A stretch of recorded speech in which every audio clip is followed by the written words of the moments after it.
The veteran rancher heard singing in the desert, and a native group stood barefoot at his gate. The whiskey had stopped working 3 hours ago, but Jake Morrison still gripped the bottle like salvation itself.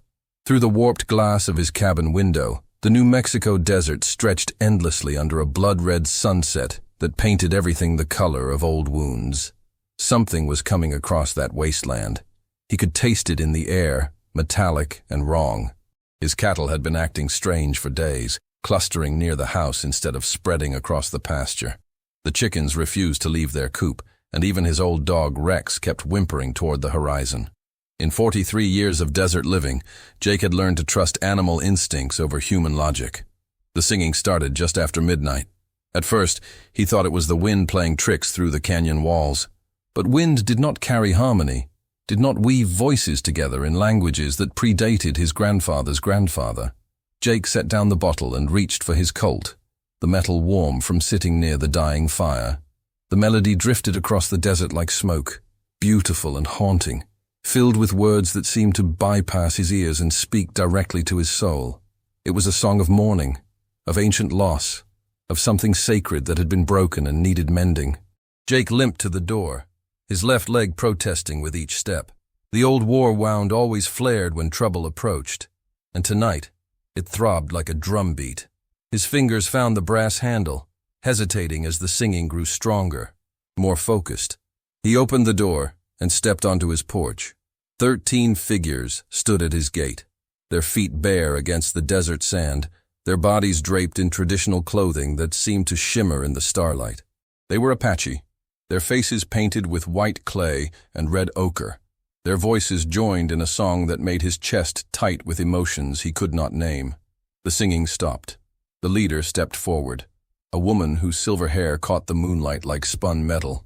Her face was lined with decades of desert sun, but her eyes held the sharp intelligence of someone who had seen the world change and adapted to survive. She moved with the fluid grace of water over stone, her bare feet silent on the hard-packed earth. "Jake Morrison," she said, her voice carrying the weight of mountains. "We have come because the earth cries out. The machines of your people have awakened something that should never see light again." Jake kept his hand near his weapon, but did not draw it. In his years on the frontier, he had learned to read danger like weather patterns, and these Apache carried themselves with the dignity of those who came seeking alliance rather than war. "What do you want?" he asked, his voice rough from disuse and whiskey. The Apache woman gestured toward the distant mountains, where mining operations had been blasting for weeks. "The white men dig deep, seeking silver and gold. They have broken the seal that holds the Shadow Walker. Already it stirs. Already it feeds on the fear of men." Jake had heard stories from the mining camp about strange accidents, workers who disappeared without explanation, and equipment that failed for no mechanical reason. He had dismissed them as the usual frontier gossip, the kind of tales that grew in isolated communities like tumbleweeds. But looking at these 13 Apache, their faces serious as cemetery stones, Jake felt the familiar chill that had preceded every major battle of his military career. The air itself seemed to hold its breath. "What kind of Shadow Walker?" he asked. The woman's expression darkened. "In the old stories, we call it the hunger that walks. It takes the shape of what men fear most, grows stronger with each feeding. The miners have given it a taste of terror, and now it seeks more." Jake thought of his restless cattle, his frightened animals, the way the desert itself seemed to be holding its breath for the past week, how the stars appeared dimmer, as if something was stealing light from the sky. "Why come to me?" he asked. The Apache woman reached into a leather pouch and withdrew a small object that gleamed in the moonlight. It was a military button, tarnished with age but still recognizable as belonging to the Union Army. Jake recognized it immediately. It had been torn from his uniform during the Battle of Glorieta Pass. "You fought with honor, Jake Morrison. When you found our wounded brave behind the rocks, you could have taken his scalp for bounty. Instead, you gave him water and bandaged his wounds. The spirits remember. We remember." The rancher stared at the button, memories flooding back like a broken dam. The Battle of Glorieta Pass, where he had discovered a young Apache warrior bleeding out from a cavalry saber wound. Something in the boy's eyes had reminded Jake of his own younger brother, and he had acted on instinct rather than military protocol. "That brave was my nephew," the woman continued. "He lived to father children because of your mercy. Now we repay the debt." Jake nodded slowly, understanding the weight of Apache honor. In their culture, debts were sacred things, passed down through generations until they could be properly settled. "What do you need from me?" he asked. The Apache woman smiled, and for the first time, Jake saw hope in her weathered features. "We know the old ways to bind the Shadow Walker, but we need someone who understands the white man's world, someone who can walk among the miners without suspicion." Jake understood immediately. The mining camp would never trust a group of Apache, especially not with the recent tensions over water rights and grazing land. But a local rancher, someone who had lived in the territory for decades, might be able to move freely among them. "When do we start?" he asked. "At dawn," the woman replied. "The Shadow Walker is strongest in darkness, but the binding ritual requires sunlight. We must work quickly before it grows too powerful to contain." As if summoned by her words, a sound echoed across the desert, a howl that seemed to come from the depths of the earth itself. It was not the cry of any animal Jake had ever heard, but something that spoke of endless hunger and ancient malice. The cabin shook, and Jake felt his teeth rattle. In the distance, his cattle were bellowing in terror, their voices mixing with the unnatural sound from the mountains. "Sweet Mother of God," Jake breathed, his hand moving instinctively to his weapon. The Apache woman placed a gentle hand on his arm. "It knows we are here. It knows we plan to fight. From this moment forward, we are all in danger." The other 12 Apache had begun to chant, their voices weaving together in harmonies that seemed to push back against the malevolent presence. Jake felt the hair on his neck stand up, as if the very air was charged with opposing forces. "What can I do?" he asked. The woman reached into her pouch and withdrew a small stone carved with symbols that seemed to shift and move in the moonlight. "Keep this close. It will shield you from the Shadow Walker's influence. Tomorrow, you will guide us to the mining camp while we prepare the ritual." Jake took the stone, surprised by its warmth. It seemed to pulse with its own heartbeat, and he could feel a subtle energy flowing through it into his hand. "And if something goes wrong?" he asked. The Apache woman's expression grew grave. "Then we die fighting, and the Shadow Walker spreads across the territory like wildfire. There is no middle ground in this battle, rancher. We succeed, or everything we know ends." The night passed in uneasy vigilance. Jake dozed fitfully in his chair, the Colt across his lap, while the Apache maintained their watch. Several times he woke to find one of them standing at a window, their lips moving in silent prayer as they whispered protective words.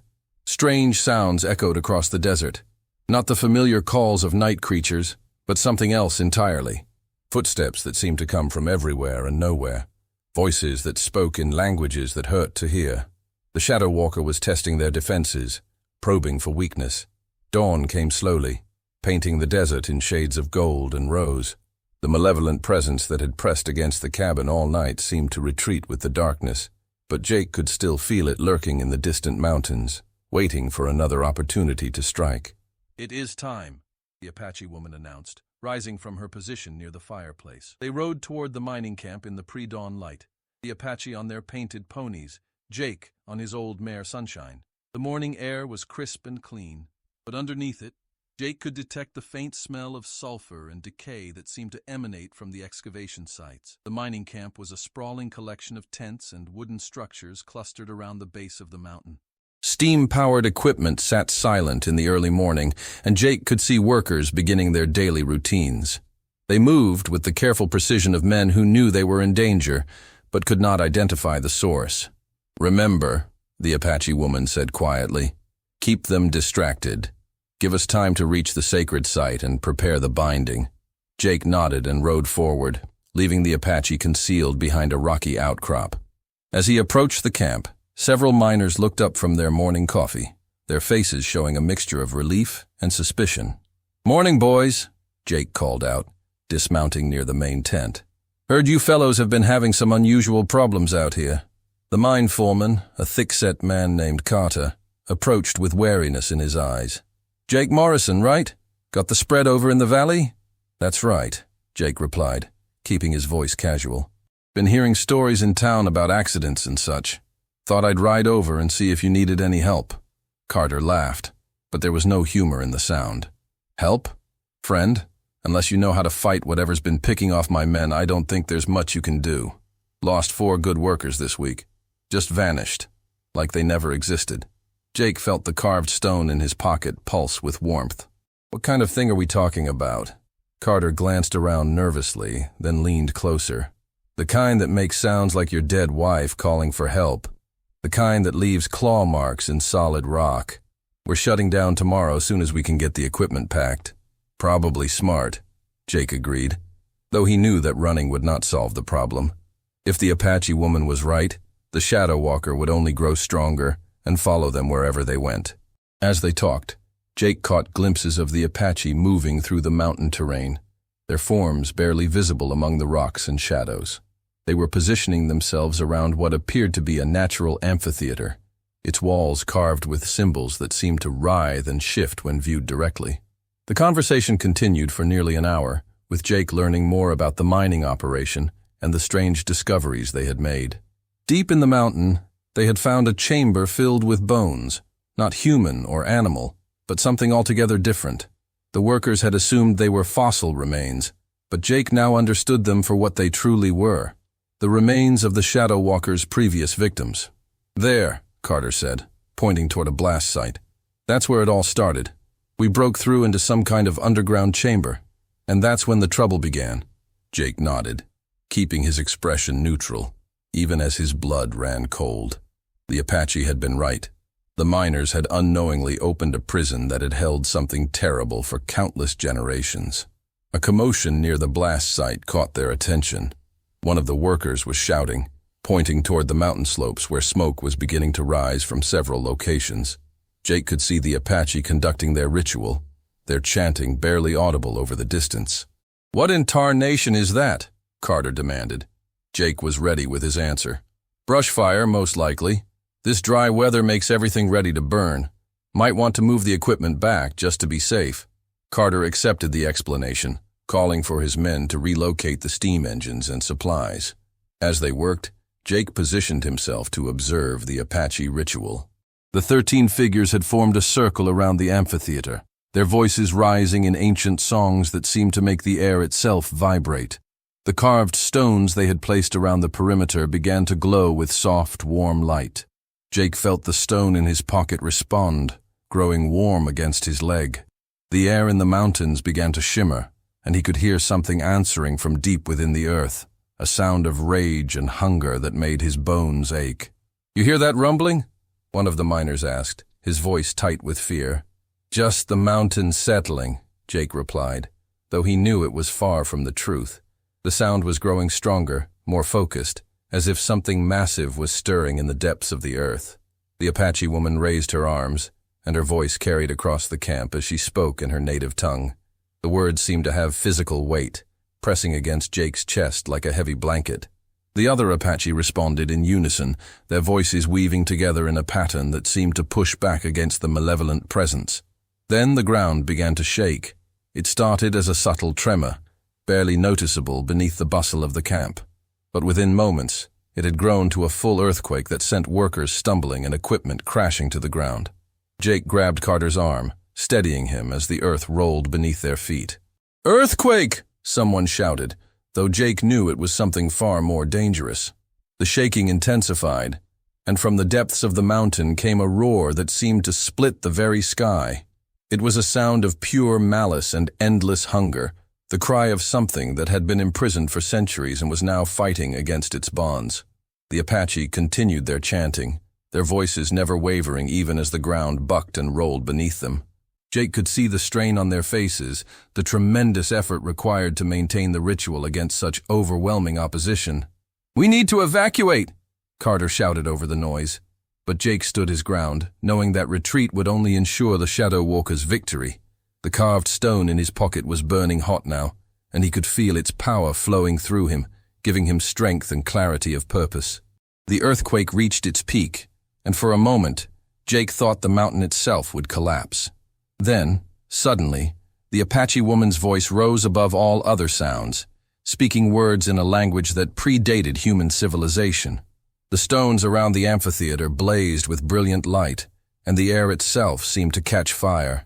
The roar from the depths changed pitch, becoming something like a scream of defeat and rage.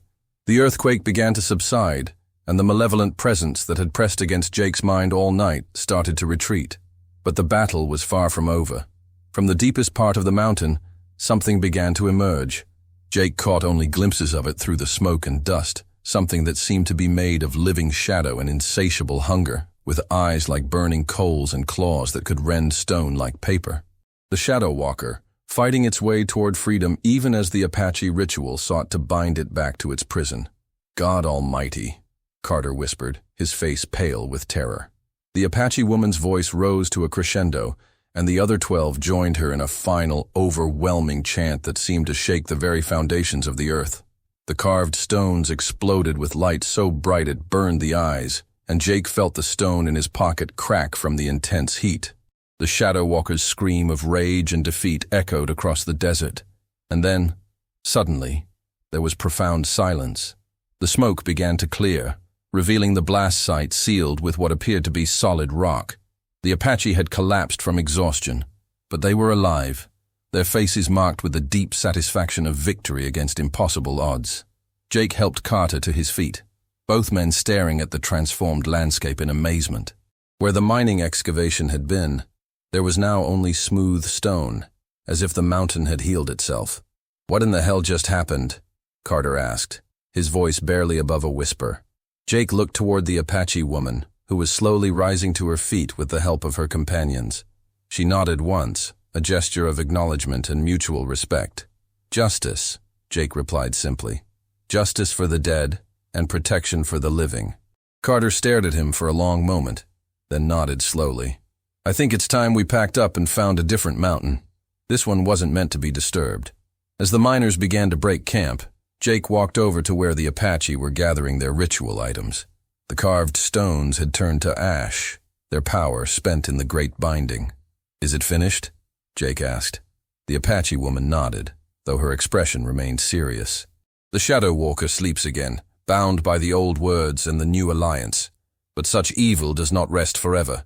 Others will come, seeking to exploit this land. When they do, the compact must be renewed." Jake understood. This was not an ending, but a beginning. The bond forged between him and the Apache in this desert mountain would need to be maintained, passed down through generations to ensure that the Shadow Walker remained imprisoned. "I'll be ready," he promised. The Apache woman smiled and placed a weathered hand on his shoulder. "The spirits chose wisely, rancher. The land is safe, and the dead is honored." As the Apache rode away into the desert sunrise, Jake mounted Sunshine and began the ride back to his ranch. The cattle were grazing peacefully now, the unnatural silence replaced by the familiar sounds of desert life returning to normal. The crisis had passed, but the responsibility would endure. That evening, as he sat on his porch with a cup of coffee instead of whiskey, Jake could hear the wind carrying new sounds across the desert. Not songs of warning, but melodies of celebration. The Apache were honoring their victory, and the land itself seemed to breathe easier. The mining company would find another location, one that did not disturb sacred ground. The workers would spread stories of the earthquake and the strange events, but few would believe the full truth. The real story would be kept by those who needed to know, preserved in Apache oral tradition and in the memory of one scarred rancher. Jake touched the cracked stone in his pocket, feeling its residual warmth. Tomorrow, he would begin learning the Apache ways, understanding the signs that would warn of future threats. The frontier was changing, but some responsibilities transcended the boundaries between peoples. As the stars emerged in the desert sky, Jake Morrison settled back in his chair and prepared for a long watch. But the night was far from over. The Apache woman had left him with more than just a cracked stone and memories. Hidden in his saddlebags was a leather pouch containing detailed instructions, written in both Apache symbols and broken English, explaining the signs he would need to watch for in the coming years. The Shadow Walker's prison was strong, but not eternal. Jake opened the pouch by lamplight, studying the intricate drawings and carefully transcribed words. The Apache had been dealing with entities like the Shadow Walker for generations, and their knowledge was vast, and detailed. According to the texts, the binding would hold for approximately 7 years before requiring renewal. During that time, Jake would need to learn their ways, understand their language, and prepare for the day when the ritual would need to be performed again. The first sign would be animals acting strangely, exactly what had happened this week. The second would be unexplained mechanical failures in any operations near the sealed site.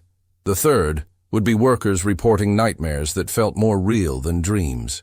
If all 3 signs appeared simultaneously, Jake would have less than a moon cycle to contact the Apache and prepare for the renewal ceremony. He studied the Apache woman's face in his memory, trying to recall every detail of her instructions. Her name was Elena Crowfeather, and she was the last of her grandmother's line of medicine women. The knowledge she carried was irreplaceable, passed down through oral tradition for countless generations. If something happened to her before the binding needed renewal, the territory would be defenseless against the Shadow Walker's return. Jake made a decision that would change the rest of his life. He would not simply wait for the next crisis. He would seek out Elena Crowfeather and her people, learn their ways, and ensure that the ancient knowledge survived. The debt between them had been paid, but now something greater had taken its place. A partnership forged in mutual respect and shared responsibility. The next morning brought visitors from town. Sheriff Tom Bradley rode up with 2 deputies, their faces grim with official business. Jake had been expecting this visit ever since the mining camp had packed up and left without explanation. "Morning, Jake," Bradley said, dismounting near the porch. "Need to ask you some questions about what happened up at the Copper Ridge mine." Jake poured coffee for the 3 men, his movements calm and deliberate. "What do you want to know, Tom?" "Carter and his boys came through town yesterday, talking about earthquakes and strange lights. Said you were up there when it happened. They're claiming the whole excavation site just sealed itself up, like the mountain healed over." Jake sipped his coffee, choosing his words carefully. "There was an earthquake, that's true. Probably caused a landslide that covered the blast site. These mountains are unstable, always have been." Bradley studied him with the sharp eyes of a man who had been a lawman for 20 years. "That's all? Just a natural landslide?" "Sometimes the simplest explanation is the right one," Jake replied. The sheriff nodded slowly, but Jake could see he was not entirely convinced. "There's been talk about Apache in the area, too. Some of the miners claimed they saw smoke signals and heard singing. You know anything about that?" Jake met his gaze steadily. "I mind my own business, Tom. Always have."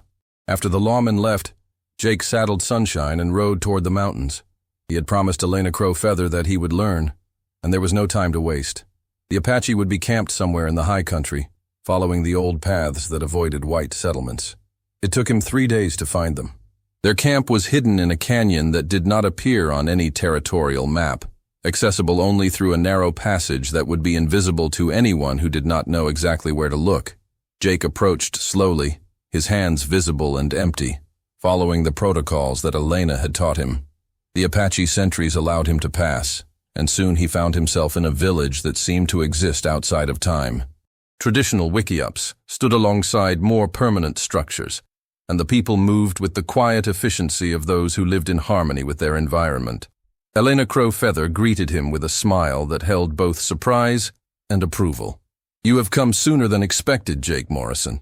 This shows wisdom." "I want to learn," Jake said simply. "Not just the ritual, but all of it. The language, the customs, the ways of reading the land. If I'm going to help protect this territory, I need to understand what I'm protecting it from." Elena nodded, her eyes bright with respect. "This will not be easy. The Apache way is not learned in days or weeks, but over years of patient study. Are you prepared for such a commitment?"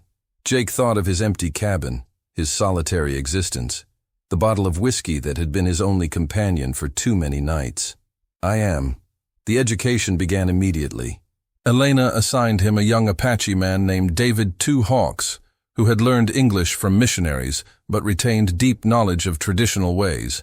David would serve as translator and teacher, helping Jake navigate the complex web of Apache culture and spirituality.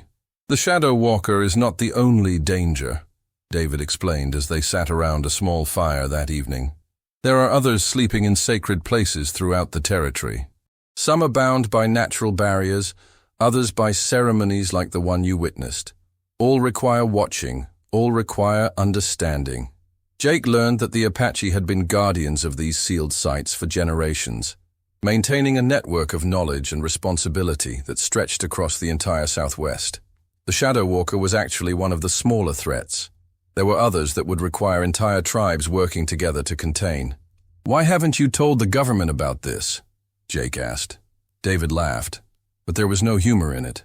Would they believe us? Would they care? The white man's government wants our land for farming and mining and railroads. They would see our warnings as superstition, our sacred sites as obstacles to progress. Jake understood. The Apache had learned through bitter experience that their spiritual knowledge was not valued by the encroaching civilization. They had been forced to work alone, protecting secrets that could save lives simply because no one else would listen. Over the following weeks, Jake split his time between his ranch and the Apache camp. He learned to speak basic Apache, practiced reading the subtle signs that indicated supernatural activity, and participated in cleansing rituals that would protect him from spiritual contamination. The work was challenging, requiring him to abandon many of his preconceptions about the world and accept truths that existed beyond scientific explanation. Elena Crow Feather proved to be a patient but demanding teacher. She insisted that Jake understand not just the practical aspects of fighting supernatural threats, but the philosophy behind Apache spiritual practices. "Power without wisdom is dangerous," she explained. "The ceremonies work because they are performed with proper understanding and respect. If you treat them as mere tools, they will fail you when you need them most." Jake threw himself into the learning with the same intensity he had once applied to military campaigns. He studied Apache oral history, memorized genealogies that connected current tribal members to ancient medicine workers, and practiced meditation techniques that would allow him to sense supernatural activity before it became obvious. The breakthrough came during his 4th week of training. Jake had been struggling to understand a particularly complex purification ritual when suddenly everything clicked into place. He could feel the energy flowing through the ceremony, sense the way each element contributed to the whole. For the first time, he truly understood that he was dealing with forces as real and measurable as wind or water. "Now you begin to see," Elena said, watching his face as comprehension dawned. "The Shadow Walker is not just a story we tell to frighten children. It is as real as the mountain that contains it, as dangerous as a flash flood or a rattlesnake. Respect it, prepare for it, but do not fear it. Fear gives it power." As summer turned to autumn, Jake's education expanded beyond the supernatural. Elena insisted that he learn Apache history, understand the complex relationships between different bands and tribes, and appreciate the cultural context that gave meaning to their spiritual practices. He discovered that the Apache were not the savage raiders depicted in newspaper stories, but sophisticated people with rich traditions and deep wisdom about living in harmony with a harsh environment. The first test of his new knowledge came in late October. Jake was checking his cattle when he noticed several animals standing motionless near the sealed mining site, their heads all turned toward the mountain as if listening to something only they could hear. The behavior was subtle, nothing that would alarm a casual observer, but Jake recognized it immediately as the first warning sign from Elena's instructions. He rode to the Apache camp that same day, finding Elena Crow Feather in conference with several tribal elders. When he described what he had observed, their expressions grew serious. "It is too soon," Elena said, consulting a calendar marked with traditional symbols. "The binding should hold for years, not months." David Two Hawks offered a possible explanation. "The mining operation was more extensive than we realized. They may have weakened multiple barriers, not just the one we repaired." Elena made a decision that surprised everyone. "We will investigate. Jake Morrison, this will be your first real test. Are you ready to put your learning into practice?" Jake felt the familiar pre-battle tension, the heightened awareness that had kept him alive through years of frontier warfare. "I'm ready." They rode out at dawn, a small party consisting of Elena, David, 2 other Apache warriors, and Jake. The approach to the sealed site required careful preparation, protective ceremonies performed at specific intervals, constant monitoring for signs of supernatural activity, and strict adherence to protocols designed to prevent spiritual contamination. As they drew closer to the mountain, Jake began to understand the wisdom of Apache caution. The air itself felt different here, charged with malevolent energy that made his skin crawl. His horse became increasingly nervous, requiring constant reassurance to continue forward. Even the landscape seemed wrong, with plants growing in unnatural patterns and rocks arranged in configurations that hurt to look at directly. "The Shadow Walker is still bound," Elena announced after performing a complex divination ritual. "But something else stirs nearby. Something we did not detect during the original ceremony." They spent 2 days searching the area, following spiritual traces that were invisible to untrained eyes but clear as footprints to Elena's enhanced perception.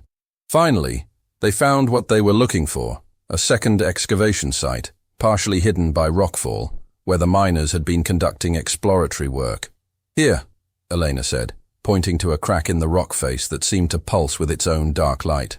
They broke through into another chamber, awakened something that was sleeping. Jake could feel the malevolent presence, even without Apache training. It was different from the Shadow Walker, hungrier, more primitive, like the spiritual equivalent of a rabid animal. Whatever dwelt behind that crack was smaller than the Shadow Walker, but potentially more dangerous because it was less intelligent and therefore less predictable. "What do we call this one?" Jake asked. Elena consulted with the other Apache in their native language, then turned back to him. "In the old stories, it is known as the bone gnawer. It feeds on death, grows stronger in places where many have died violently. The mining operation must have awakened it with blasting powder and blood from industrial accidents. The binding ritual for the bone gnawer proved to be significantly different from the one used on the Shadow Walker.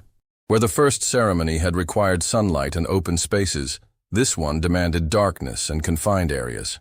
Jake found himself crawling through narrow rock passages, placing blessed stones in positions that would create a spiritual barrier around the creature's prison. The work was claustrophobic and terrifying. More than once, Jake heard the bone gnawer moving behind the rocks, its claws scraping against stone as it tested the boundaries of its containment. The sound was like fingernails on slate, magnified 100-fold and filled with malicious intelligence.